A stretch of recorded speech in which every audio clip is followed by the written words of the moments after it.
Hi guys, another day, another vlog na naman with me. Long time no see. And then, ito yung pinagkakaabalahan nila mama nga. Ito ay tagta 2020 nila na mga paninda. So, andito sila sa malayong lugar, nagpwesto. Sindera nga gamay. Hi! Hi! Hi!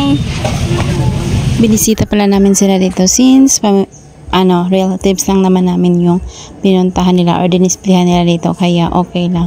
Mas maganda yung ganitong pagka-arrange ako kasi maganda tingnan, kasi malawak yung area or yung space na nakuha nila, kaya mas maganda talaga pag naka-organize yung mga paninda. Mas maganda tingnan, and then madami din tingnan. Tingnan nyo naman, ang cute na.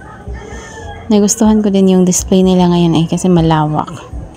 At yan, kaming tatlo pumunta dito kahit malayo, pinuntahan namin to kasi syempre minsan-minsan lang din tayo makagala. So ito ay tagta 2020. Yan, maganda diba?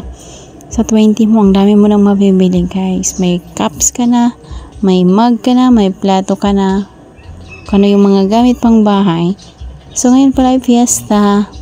And then, parang kaunti pa lang yung tao kasi maaga-aga pa naman. Nakakalibang din naman magtinda ng mga ganito or magbantay sa ganitong Kaso lang, sobrang init kasi nga exposed sa araw.